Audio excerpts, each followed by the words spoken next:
얘들아, 선생님은 맥수학의 5학년, 6학년을 맡게 된 정세윤 선생님이라고 해. 그리고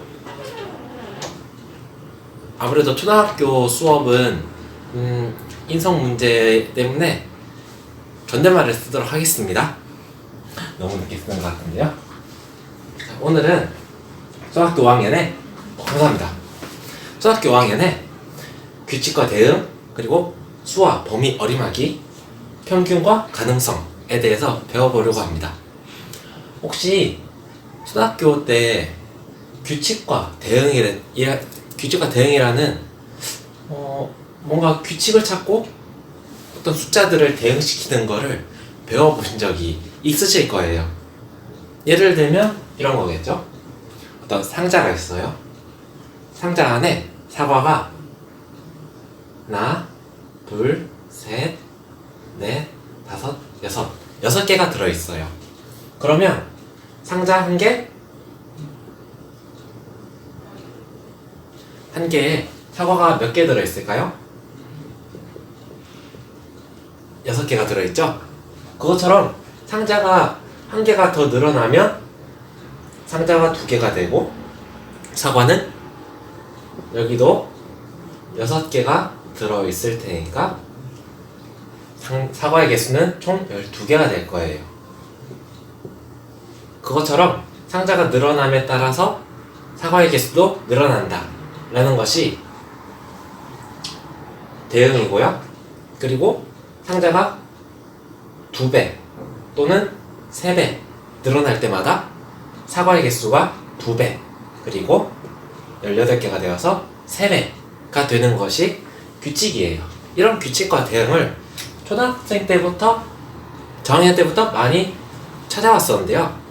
그러면 우리가 초등학교 5학년이 되어서 조금 더 구체적으로 어떻게 이 규칙과 대응을 활용할 수 있는지, 사용할 수 있는지를 살펴볼 거예요. 먼저 여기서 나오는 규칙이 몇 가지, 이거 나중에 줄게요. 몇 가지 종류가 있어요. 하나는 나이예요. 첫 번째는 나이, 두 번째는 아까와 같이 2배 늘어나면 2배 늘고 3배 늘어나면 3배 늘어나는 것처럼 다리수가 있어요. 그리고 또 하나는 연결해서 계속 붙이다 보니 나이처럼 느는 것도 아니고 다리수처럼 몇 배로 느는 것도 아니지만 그래도 계속 반복해서 늘어나는 게 있어요. 그게 바로 성량이에요. 자, 이거를 오늘 이 시간에 쭉 살펴보고 규칙과 대응을 끝내도록 할 거예요. 먼저 첫 번째, 아무래도 스카이 테이프가 필요할 것 같아요. 조금 덜 비추도록 하려고 했었는데 그대로 진행할게요. 자, 그러면 첫 번째, 나이가 있죠? 나이는 모든 사람이 1년에 1살씩 늘어나는 걸 말해요. 만약 친구 이름이 어떻게 되죠? 아, 그래요? 네, 친구가 있어요. 친구의 나이가 10살이에요. 그리고 친구의 아빠가 있겠죠? 아빠의 나이가, 연세가 만약 쉽게 계산하기 위해서 50으로 둘게요. 그러면 너무 많다고요? 죄송해요. 40으로 둘게요. 요즘 아빠들이 다 젊더라고요. 자, 그러면 이게 오늘이에요. 올해는 지금 해를 말하는 건데요. 3년이 지났어요. 3년 후 친구의 나이는 몇 살이 될까요? 바로 10살에서 3을 더한 13살이 될 거예요. 맞죠? 그러면 아빠의 나이는? 아빠도 3년 뒤에 3살을 먹어서 43이 될 거예요.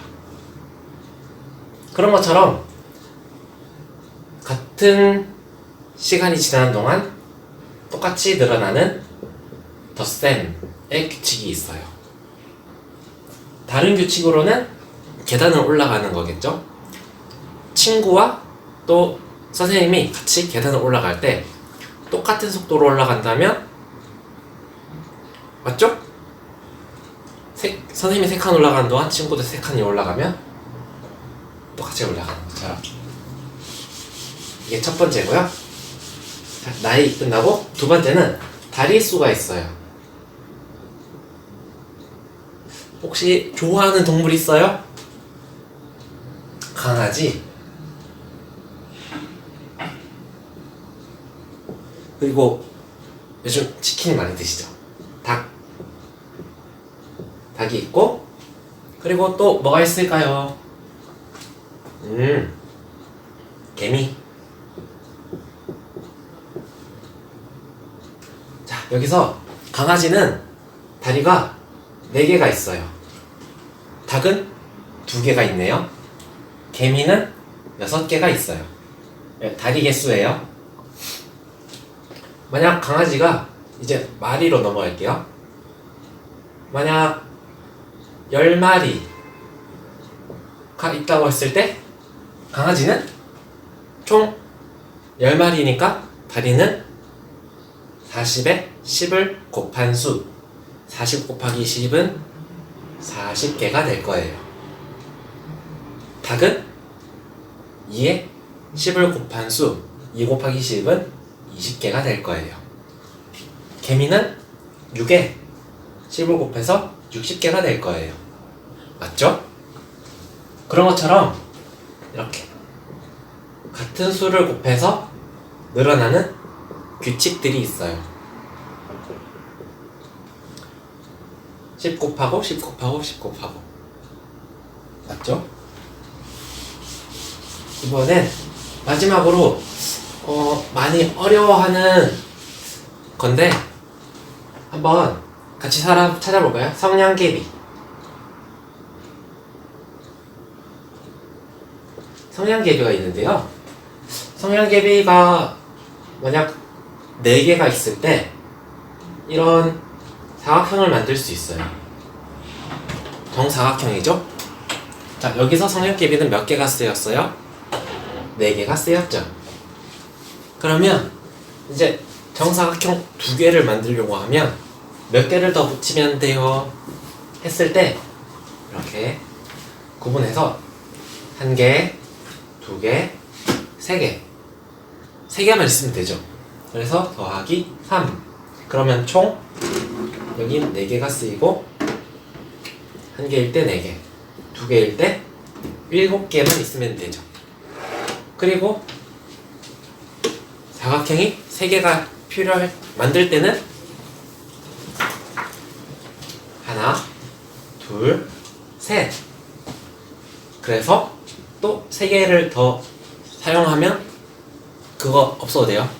네, 여기 잘 나오고 있더라고요. 감사합니다. 그래서 하나, 둘, 셋 만들고 3개가 더 필요하니까 총 10개의 성냥개비가 있으면 되겠죠? 이렇게 규칙들이 다양한데 그 중에서 제일 처음 시작한 4는 이렇게 볼 수도 있겠죠? 1개 더하기 3개. 1개는 이제 시작하는 숫자가 1인 거예요. 아까 우리가 강아지와 개미와 닭을 봤을 때 시작한 숫자가 0이었죠? 그거랑 약간 비슷하게 보면서도 시작한 숫자가 1이구나. 그래서 3씩 늘어나는구나. 라는 것을 우리가 눈으로 보면서 규칙을 찾을 수도 있어요. 한번 그러면 우리가 문제도 풀어볼까요? 만약 동희라는 친구가 있어요.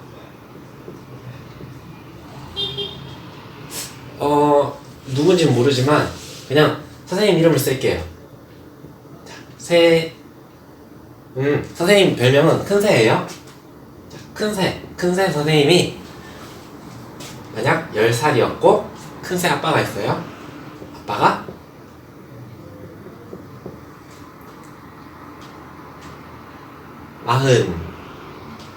아까 아까와 같죠? 숫자는?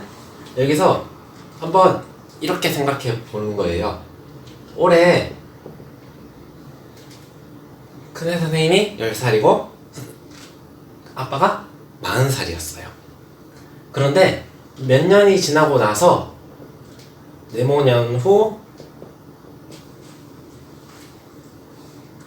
선생님이랑 아빠랑 나이를 비교해 보았더니 아빠의 나이는 먼저 이거 써볼까요? 네모년 후에는 10 더하기 네모 살이 되겠죠? 40은 40 더하기 네모 살이 될 거예요.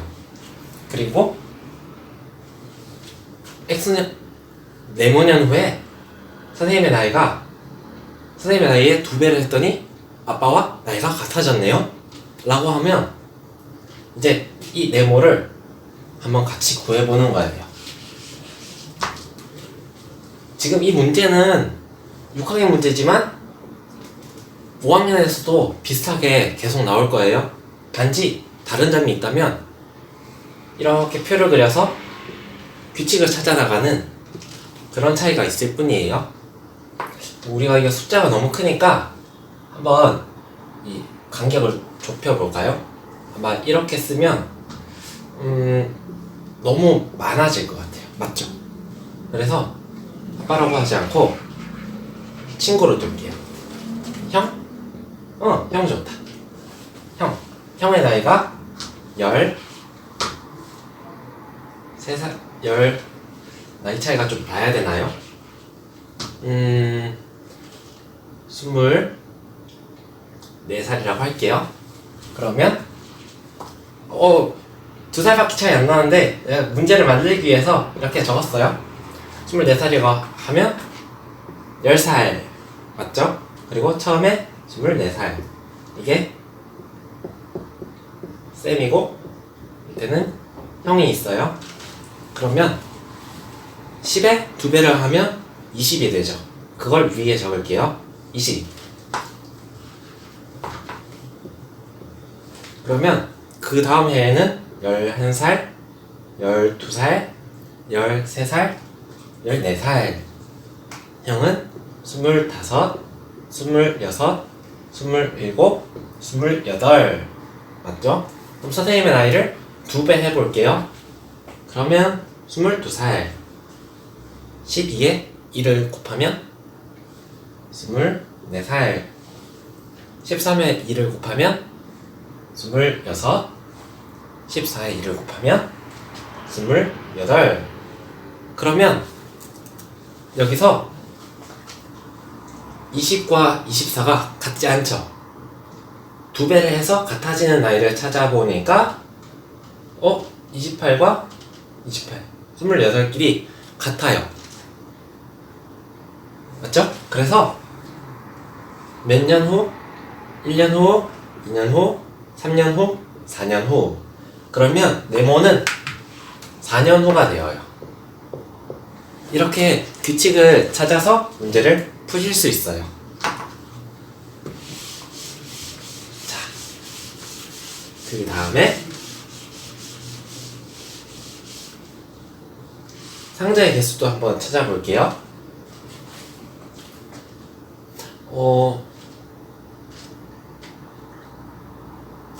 다른 것도 있었지만 그냥 그대로 상자로 진행해도 되겠죠? 자, 이렇게 네모난 상자에 공이 3개가 들어있어요. 공처럼 보이시나요? 자, 상자의 개수, 공의 개수. 상자가 1개일 때 공은 3개가 있어요. 상자가 2개일 때 공은 6개가 있어요. 상자가 3개가 되면 아까와 같은 내용이에요. 공은 9개가 있겠죠? 그래서 상자가 2배 했을 때 공도 2배가 되고, 상자가 3배가 됐을 때 공도 3배가 되어요.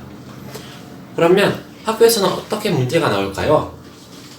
바로 이 상자의 개수가 네모개일 때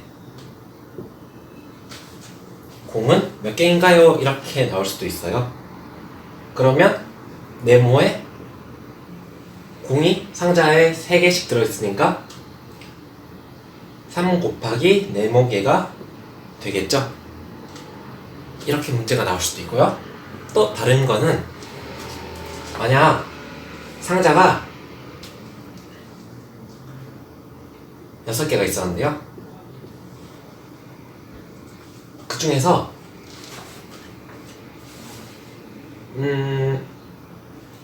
이런 문제가 없었나봐요. 초등학교 6학년에 이렇게 표를 그려서 상자가 1개 있을 때 공이 3개가 있다라는 조건을 주고 상자가 3개일 때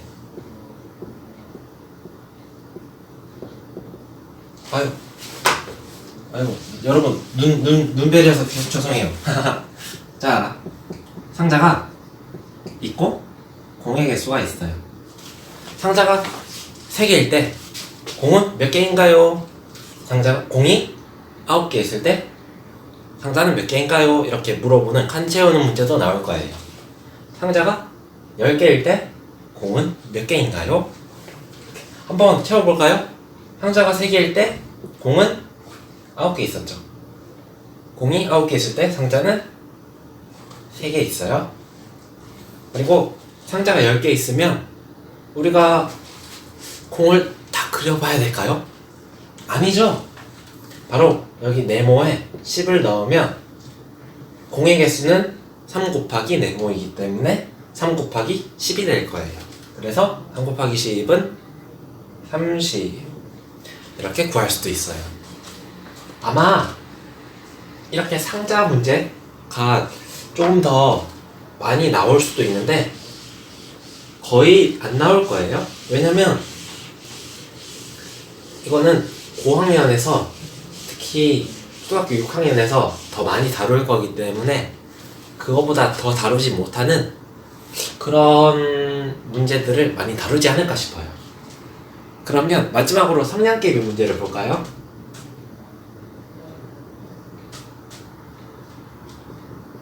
특히 성량계비는 경시대 문제에서 많이 나오는 편이에요. 왜냐면 복잡해요. 규칙을 찾는 것부터 조금 어려워하는 친구들이 많아서요. 한번 여러가지 삼각형 그리고 또 여러가지 사각형에서 배웠던 삼각형, 사각형으로 우리가 문제를 한번 살펴볼게요. 그래도 되죠? 성략 길이가 1개, 2개, 3개, 4개 4개로 정사각형 1개가 만들어졌어요. 다 길이가 같은 성략개비들이에요.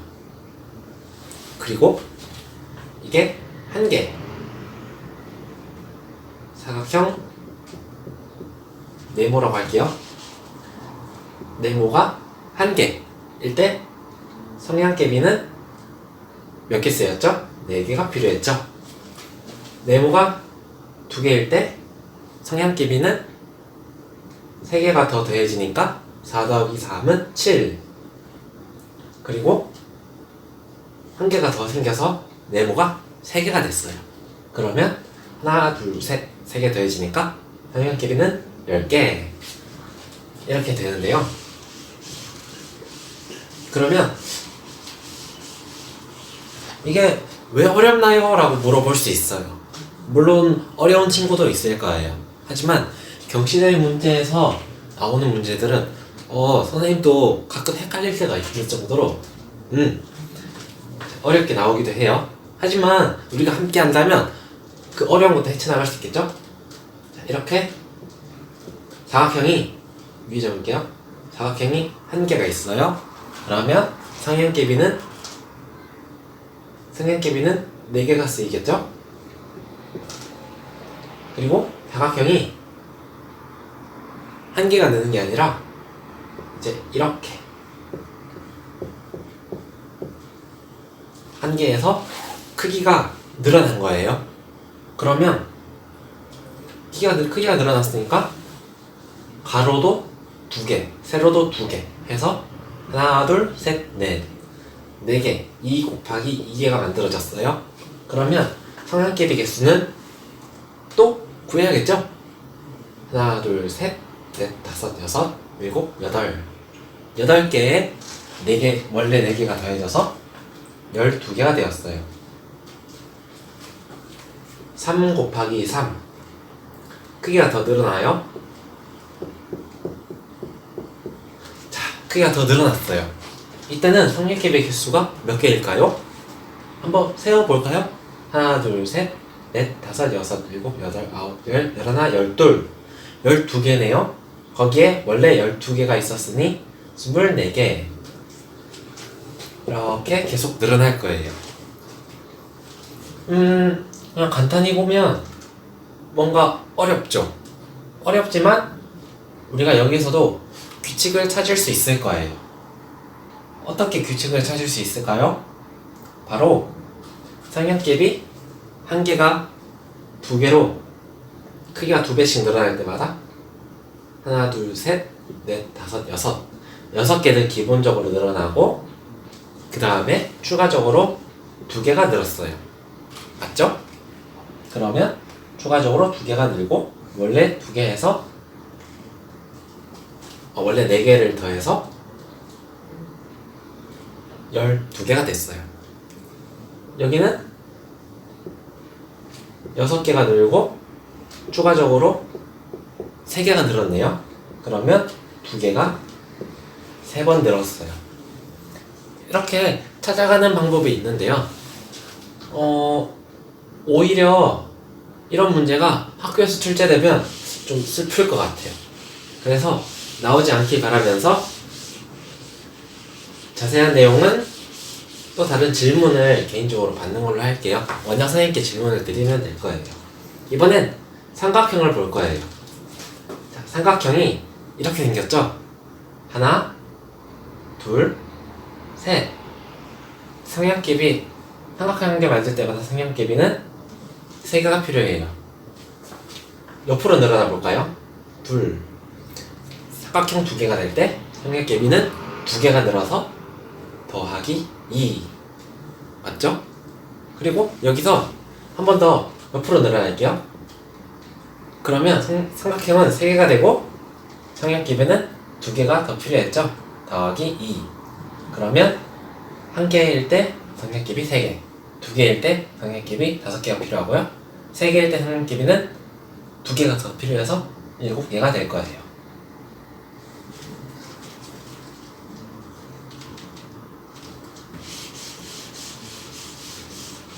꼭 이 규칙 찾기가 어떤 몇 배가 되어야겠다, 아니면 어떤 식이 있어야겠다, 이런 걸로 접근하기보다 개수를 찾아가면서 어떤 규칙이 있는지를 더 자세히 찾아본다면 아마 어떤 문제라도 풀 수 있지 않을까, 이렇게 생각을 해봅니다.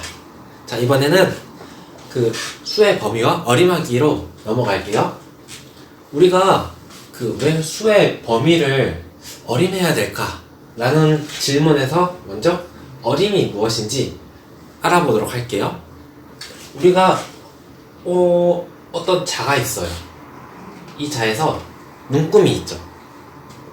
0, 1, 2, 3 이라는 눈금이 있을 때,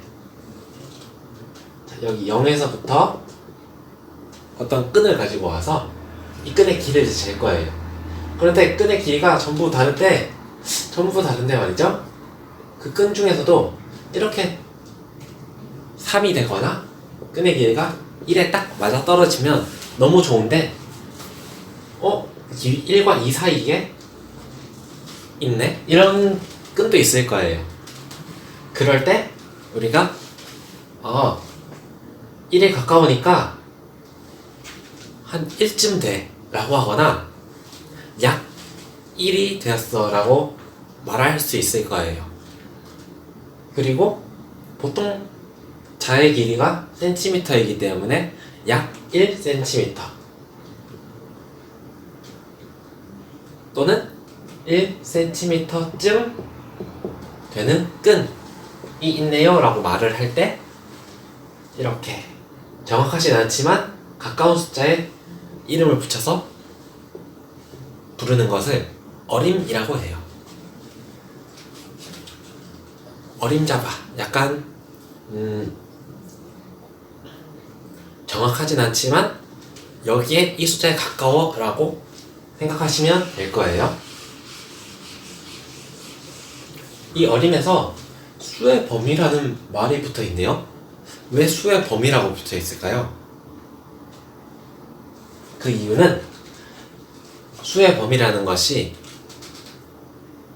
단위가 10 단위가 있고 1 단위가 있고 10 단위, 100 단위가 있을 거예요.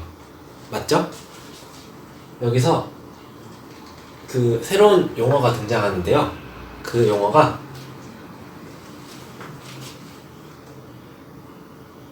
올림, 내림, 반올림이에요. 1의 자리, 10의 자리, 100의 자리. 그래서 1의 자리에서 올림, 내림, 반올림, 10의 자리에서 올림, 내림, 반올림, 100의 자리에서 올림, 내림, 반올림 한다는 말을 쓸 수 있는데요. 한번 먼저 1의 자리를 먼저 볼까요? 만약 15라는 숫자가 있어요. 여기서 올림, 1의 자리에서 올림을 한다고 하면 먼저 1의 자리를 찾고 올림은 이 숫자를 0으로 만들어주는 대신 1에서 9 사이의 숫자라고 하면 10의 자리도 1을 올려주는 거예요. 그래서 1의 자리는 0이 되고 10의 자리는 5가 1에서 9 사이의 숫자죠. 그래서 20이 되어요. 만약 11이었어도 1의 자리를 찾고 1은 1에서 9 사이의 숫자니까 10의 자리를 올려주고 1의 자리는 0이 되어요. 내림은 어떤 걸까요? 내림 다른 말로 버림이라는 말도 쓰는데요. 보통 내림이라는 말을 많이 써요.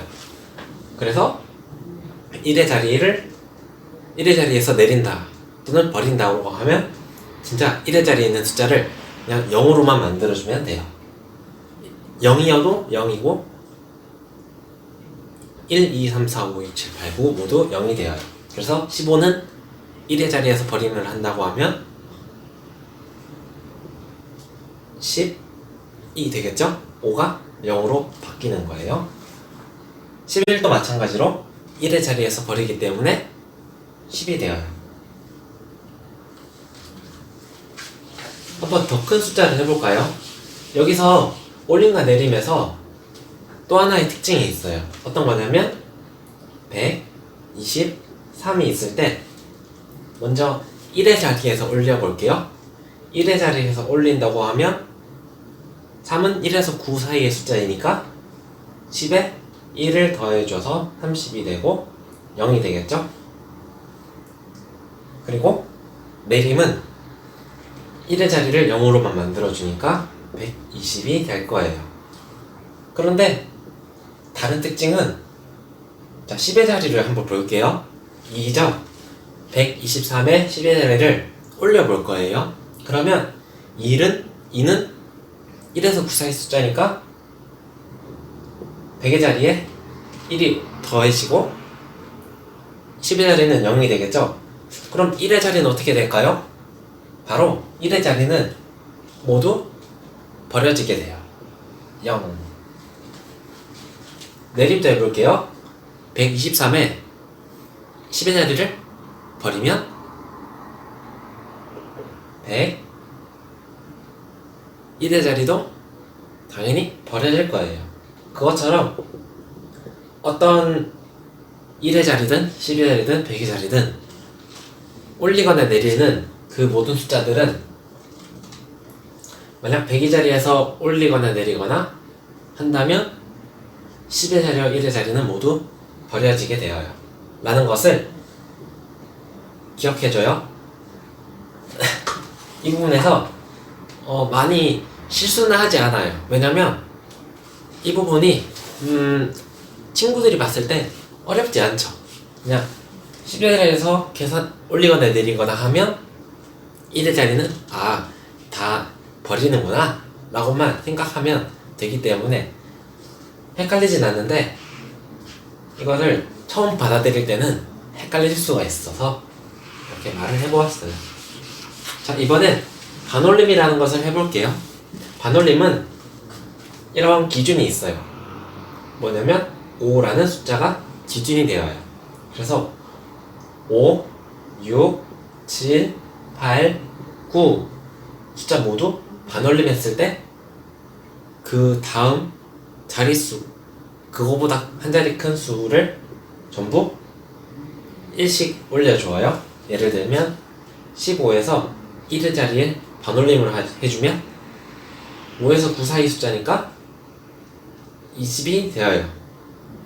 말 그대로 5에서 9 사이이면 올림을 해주고요. 그럼 5보다 작은 숫자가 있죠? 1, 2, 3, 4. 그래서 1에서 4, 5보다 작은 숫자들이 있을 땐 내림을 해줘요 라고 하는 것이 반올림인데요. 그래서 이 5라는 숫자가 항상 기준이 되고 중요해요. 자, 그러면 한번 다른 숫자도 볼까요? 249라는 숫자가 있는데 10의 자리에서 반올림을 할 거예요. 여기서 10의 자리는 어디일까요? 1의 자리, 10의 자리, 4가 10의 자리가 되겠네요. 그러면 4에서 반올림을 하니까 4는 여기에 있죠? 5보다 작기 때문에 버림을 할 거예요. 버려져서 0이 되고, 그럼 밑에 있는 숫자는 어떤 숫자든 상관없이 버림을 하게 됩니다. 그래서 200이 결과가 되어요.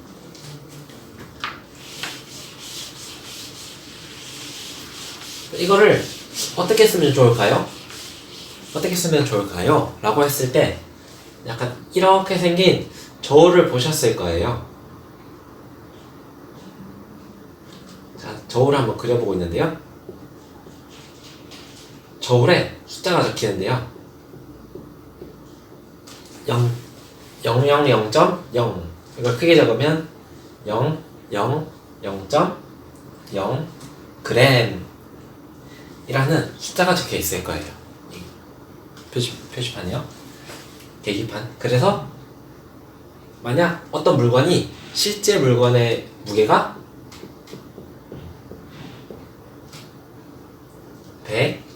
153.532g 이라고 했을 때 우리가 표시할 수 있는 건 소수점 밑에 한 자리밖에 없죠. 그래서 이때는 소수점 밑에 두 번째 자리를 반올림 해줘요. 보통 저울이나 아니면 길이 재주는 자나 모든 면에서 전부 반올림을 해줄 거예요. 그러면 반올림을 해주니까 반올림이에요. 반올림은 뭐였죠? 기준이 5였죠. 5보다 크거나 같으면, 그러니까 5 이상 5, 6, 7, 8, 9는 모두 올림을 해주고요. 1, 2, 3, 4는 모두 버림을 해줘요. 그래서 3은 버림을 해줘야겠죠? 그래서 153.5g으로 표시가 될 거예요. 한번 다른 무게도 볼까요? 어떤 무게가 있을까요? 99.7894라고 해볼게요. 99.7894g이에요. 여기서 여전히 소수점 밑에 한 자리만 표시가 되죠? 그러면 두 번째 자리, 소수점 밑에 두 번째 자리에서 반올림을 해줄 거예요. 그래서 8이 반올림이 되니까 소수점 첫째 자리에 1이 더해지고요. 그 다음에 나머지 밑에 있는 숫자는 모두 버려지게 되어요. 그래서 99.8g이 된다는 것을 알 수 있죠? 자, 여기까지 했고요. 수의 어림에서 올림과 내림 그리고 반올림을 살펴보았는데요. 만약 이 눈금이 조금 더 촘촘하다면 우리가 조금 더 정확한 숫자를 알 수 있을 거예요. 조금 더 촘촘하다면 더 정확한 숫자를 알 수 있겠죠? 하지만 세상에는 수학처럼 딱 떨어지는 숫자가 없기 때문에 결국 올림과 내림 또는 반올림을 해야 돼서 정확한 측정은 정확하게 길이가 얼마인지 무게가 얼마인지를 확인할 수는 없을 거라는 것을 여러분이 알고 이번 수업은 세 번째 단락으로 넘어가도록 하겠습니다. 세 번째는 평균과 가능성이에요.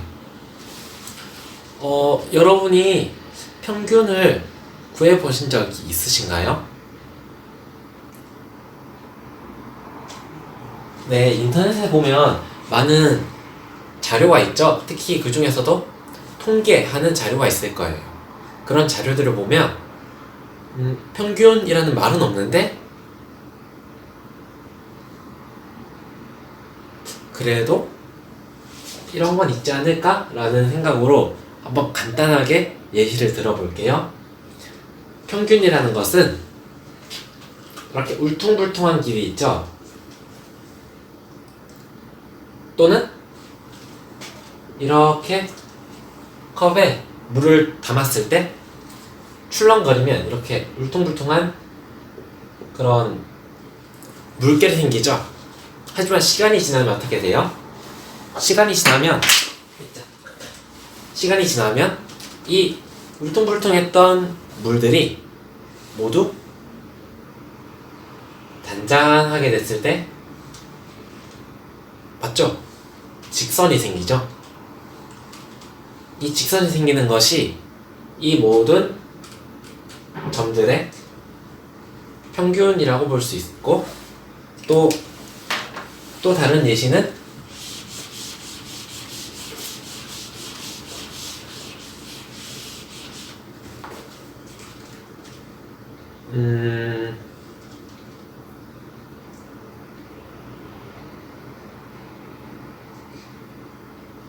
방금 그 예시가 적당했나요?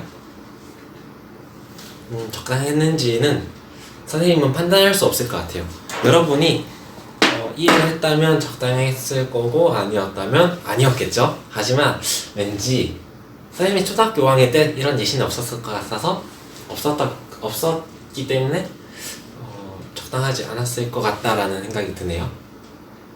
평균이라는 것은 말 그대로 중간에 위치한 값을 말해요. 예를 들면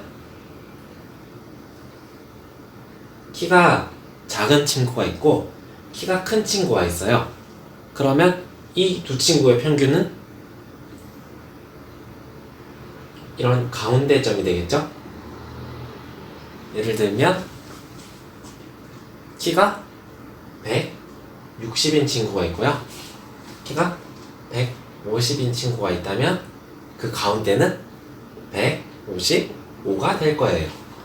라고 하는 것이 평균이고요. 이번에는 여기 숫자를 적을게요. 1, 2 두 명의 친구가 있어요.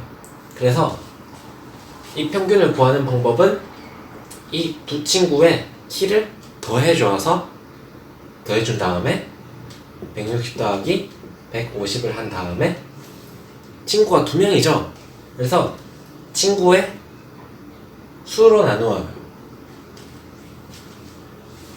만약 3명이었다고 한다면 155인 친구가 있다고 한다면 더하기 155를 해주고 3명이니까 3으로 나누어 줘요. 그렇게 해서 최대한 가운데 있는 숫자를 찾아가는 거예요.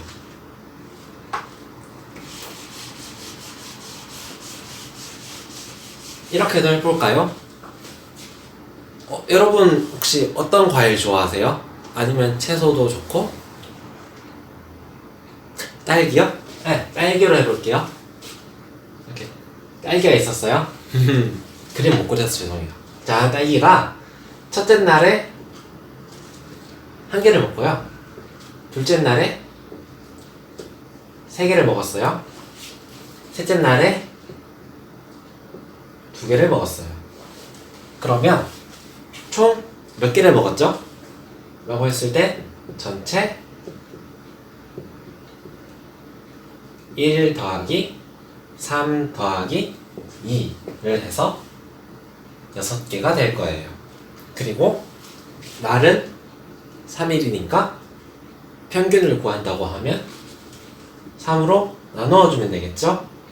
그래서 개수, 총 개수와 분모에는 그 며칠 먹었는지 이렇게 넣어주면 돼요. 그러면 하루에 몇 개씩 먹었는지를 구할 수 있는데요. 우리 나눗셈을 배웠죠? 3분의 6은 2이고 이것은 어떤 의미를 가지냐면 평균적으로 하루에 2개씩 먹었습니다 라고 할 수 있어요. 한번 이 친구를 옮겨볼까요? 이 친구를 첫째 날로 옮기면 평균 2개씩 먹었다라고 볼 수 있겠죠?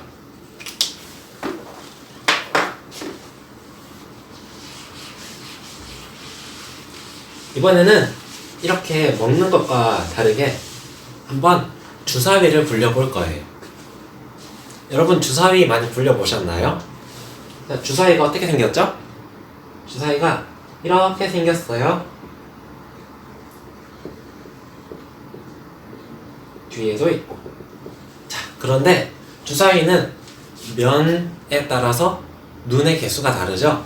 눈은 한 개인 곳이 있고 2개, 셋, 넷, 다섯, 6개가 있어요.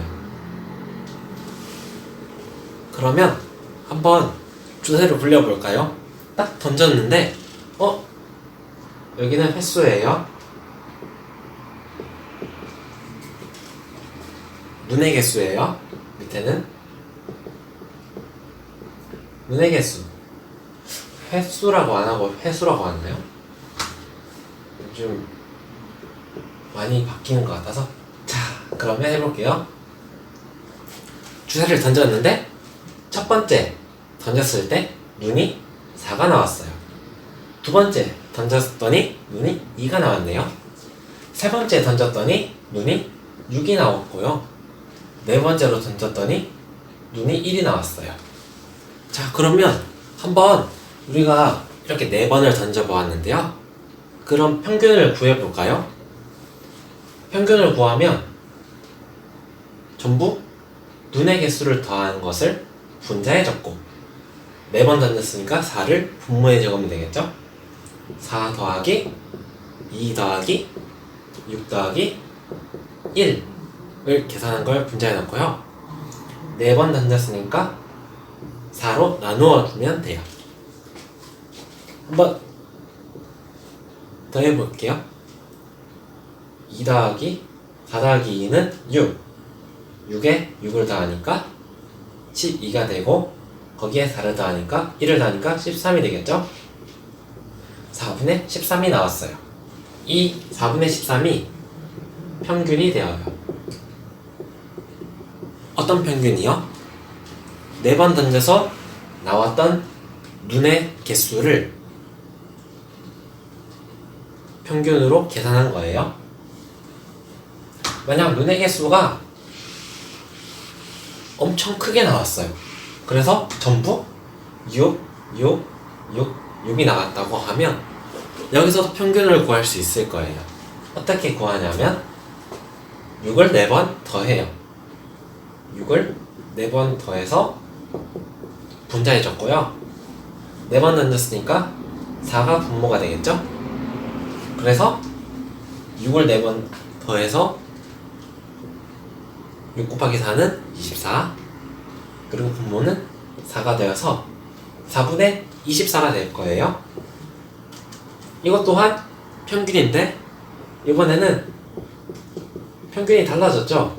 왜 평균이 달라질까요? 라고 했을 때 이런 우리가 던졌던 표가 달라져서 라고 말을 할 수 있을 거예요.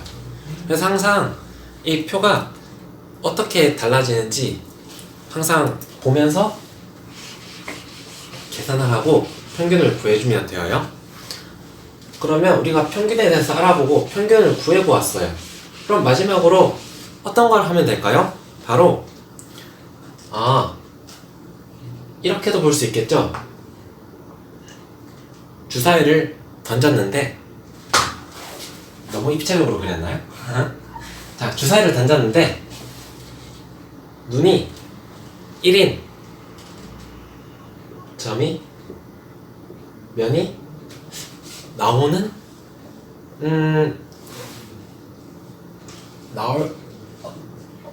어떻게 표현하면 좋을까요? 가능성에 대해서 말을 하는 거예요. 가능성.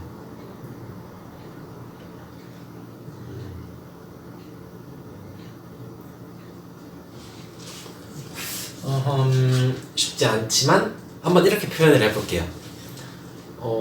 주사위를 던지고 계속 던졌어요. 계속 던졌더니 눈이 여러 종류가 나오는데 한 1200번 던졌더니 눈의 개수가 1, 2, 3, 4, 5, 6인 숫자들이 몇 번 나왔냐면 이런 경우가 잘 없겠지만 전체 1200번을 던져서 200번, 200번, 200번, 199번, 198번, 203번 이렇게 나왔다고 할게요. 그러면 우리가 평균을 또 구하겠죠? 그래서 또 그 평균들을 구할 거예요. 그래서 계산을 해보는데 이 횟수가 점점 많아질수록 1이 나올 전체 중에서 1이 나오는 경우가 다른 숫자들과 일정 어떤 숫자에 점점 가까워질 거예요. 우선 얘는 120 중에서 200이 있으니까 120분의 200을 하면 6분의 1이 되죠. 2, 3도 둘 다 200이니까 전부 6분의 1이 될 거예요. 그리고 4는 눈이 4인 부분은 199인데 200에 가까우니까 6분의 1로 적을게요. 그렇게 보았을 때 전부 6분의 1에 가까워진다는 것을 볼 수 있어요. 이거는 던졌더니 6번 중 1번은 1이 나오더라. 6번 중 1번은 눈이 2인 면이 나오더라 하는 거예요. 여기까지 이해되셨나요? 그러면 1은 이렇게 표현할 수 있겠죠. 6번 중에 1번 나오는구나 라고 할 수 있을 거예요.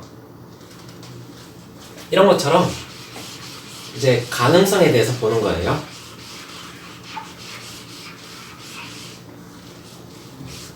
우리가 주사위를 예를 들면 240번 굴렸어요.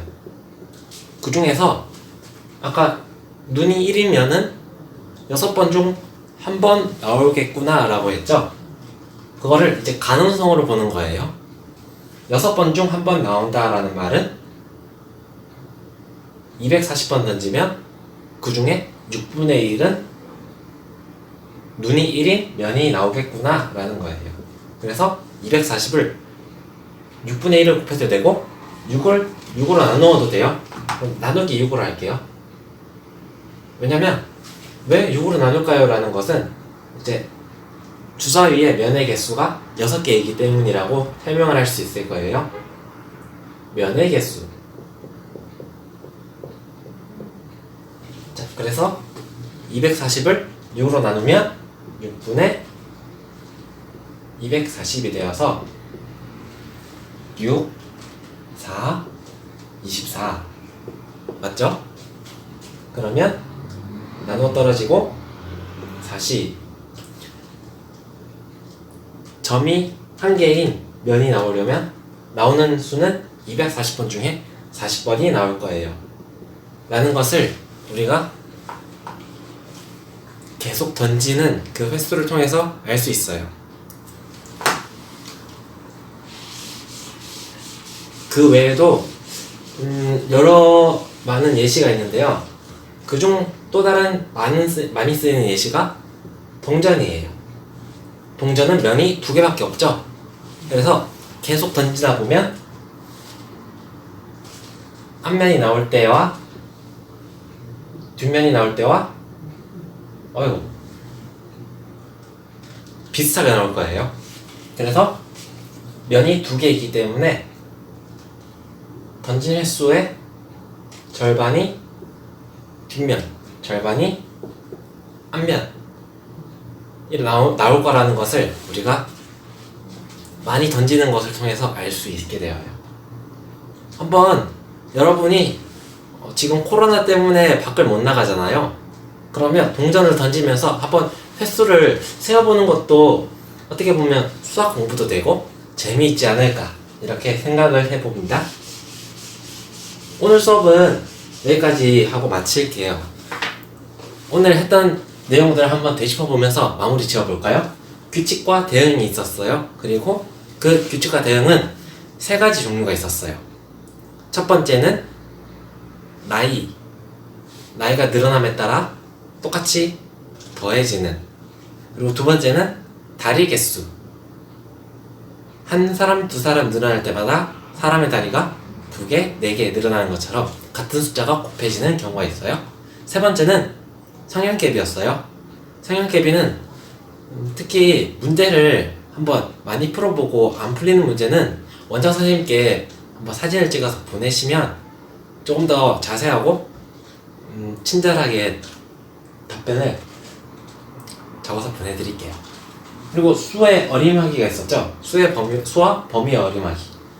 여기서 범위의 어림하기는 올림, 내림이 있었고 반올림이 있었는데 그 중에서 반올림은 5가 기준이었어요. 잊지 않길 바래요. 평균과 가능성이 있어요. 그 중에서 평균은 똑똑해요. 평균은 이제 다 더해서 더한 개수만큼 나누어 주는 거예요.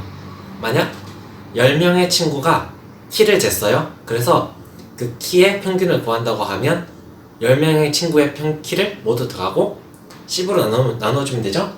가능성은 많이 던지고 많이 해보니 나오는 횟수가 점점 어떤 수에 가까워지더라 라는 것을 우리가 보면서 찾아보았어요. 이 가능성 또한 규칙과 대응과 정말 관련이 많고 또 어림을 해서 구하는 부분이 있을 거예요. 그런 것을 모두 사용하면서 수학 공부를 해보시고 다음 시간에는 도형에 대해서 해보겠습니다. 그러면 다음 시간 이번 주 금요일 오후 4시에 찾아뵙도록 하겠습니다. 감사합니다.